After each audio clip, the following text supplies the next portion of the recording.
নমস্কাৰ বন্ধু বান্ধৱীসকল, আজি আকৌ আমি আপোনালোকলৈ কেইটামান ইণ্টাৰেষ্টিং ফেক্টছ লৈ আহিছোঁ।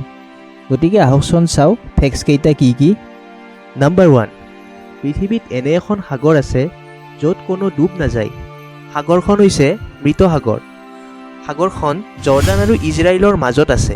নাম্বাৰ 2, মহিলাসকলৰ প্ৰিয় বস্তুবিলাকৰ ভিতৰত হেণ্ডবেগ অন্যতম। আপুনি জানেনে সকলোতকৈ সৰু হেণ্ডবেগটোৰ আকাৰ এটা নিমখৰ দানাতকৈ সৰু।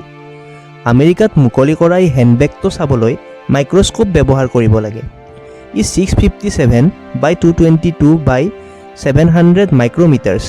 অবিশ্বাস্য নহয়নে? নাম্বাৰ 3, উৰিব পাৰে কিন্তু চৰাই নহয়। এই জীৱটো হৈছে ফ্লাইং স্কুইড নামৰ এবিধ সাগৰীয় প্ৰাণী। ইয়াৰ পানীত সাঁতোৰাৰ লগতে আকাশতো উৰিব পৰা ক্ষমতা আছে।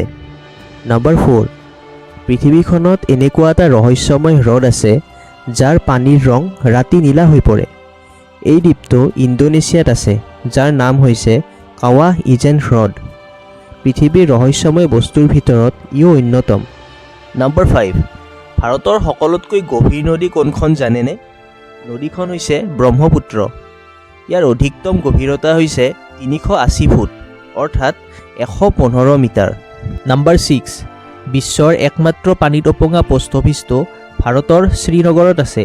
ই ডাল নামৰ হ্ৰদটোৰ এখন নাওত অৱস্থিত।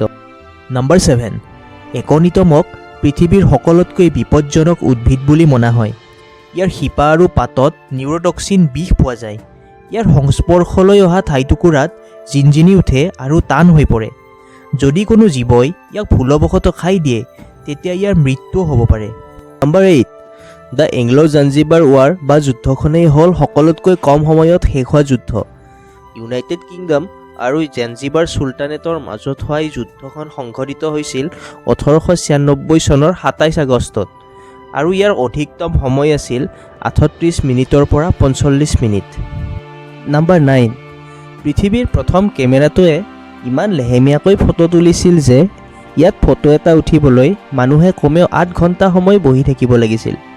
আজিৰ সময়ত এই কথাটো শুনিবলৈ আচৰিত যেন নালাগেনে? 1827 চনত জোচেফ নিপছে নামৰ মানুহজনে কেমেৰাৰে প্ৰথমখন ফটো তুলিছিল। 10 নম্বৰ ফেক্টটো শুনিলে আপোনাৰ চকু কঁপালত উঠিব। আমি সচৰাচৰ দেখা পাই থকা পঁইতাচোৰা এনেকুৱা এটা আচৰিত জীৱ যে যাৰ মূৰটো কটা গ'লেও ই প্ৰায় এসপ্তাহমানলৈকে জীয়াই থাকিব পাৰে। নাম্বাৰ 11, শুই থকা সময়ত মানুহে কোনো ধৰণৰ গোন্ধৰ বিষয়ে গম নাপায়। নাম্বাৰ 12, ভিয়েটনামত থকা চনডুং কেভ হৈছে পৃথিৱীৰ আটাইতকৈ ডাঙৰ গুহা। ই 150 মিটাৰ অৰ্থাৎ 490 ফুট দ আৰু 9 কিলোমিটাৰ অৰ্থাৎ 5.6 মাইল দীঘল। ই 1991 চনত আৱিষ্কৃত হৈছিল। নাম্বাৰ 13, কুকুৰৰ বিষয়ে এটা ৰোচক তথ্য ক'বলৈ ওলাইছোঁ। কুকুৰ আমাৰ সকলোৰে প্ৰিয় প্ৰভুভক্ত প্ৰাণী আৰু ইয়াৰ ভুকভুকনিৰ বিষয়ে আমি সকলোৱে জ্ঞাত। কিন্তু আপুনি জানেনে এবিধ কুকুৰে কেতিয়াও ভুকিব নোৱাৰে। বখেঞ্জি জাতৰ কুকুৰবিধে কেতিয়াও নুভুকে। আচৰিত নহয়নে? আহক নাম্বাৰ 14 তথা শেষৰ ফেক্টলৈ আগবাঢ়ো। সাধাৰণতে জীৱৰ যিকোনো অংগ কটা গ'লে পুনৰ বৃদ্ধি অসম্ভৱ হয়। কিন্তু আপুনি জানি আচৰিত হ'ব, এনেকুৱা এটা জীৱ আছে যিয়ে প্ৰয়োজন অনুসৰি মগজু, মেৰুদণ্ড, চকু আৰু হৃদযন্ত্ৰৰ কলা পৰ্যন্ত পুনৰ বিকশিত কৰিব পাৰে।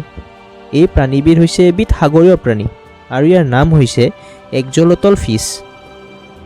যদি তথ্যখিনি ভাল পাইছে, ভিডিঅ'টো ছাবস্ক্ৰাইব কৰাৰ লগতে লাইক, কমেণ্ট আৰু শ্বেয়াৰ কৰিব। ধন্যবাদ।